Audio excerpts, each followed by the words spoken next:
Alright, so I had a little mishap here, but so I went to jump my car and accidentally, you guys will see this guy right here. This guy right here is black, but it's the positive. I mean, there's the red lead, but I accidentally messed up.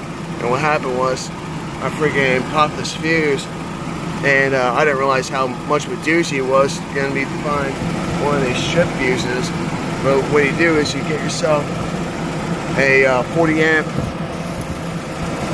fuse, and then you just do a little magic to it. So, and make sure that you get it a little bit longer and whatnot. But that'll be a nice way, and it's something you can do, you know, in a parking lot or whatever else. But it's only a temporary fix. But it's a quick band-aid. I would strongly recommend, you know. But we see, like, I mean, I replaced this terminal. I mean, I replaced the wires and stuff. I mean, this thing. I mean, apparently there's a lawsuit for this setup and stuff. But that has nothing to do with, you know, what I did here.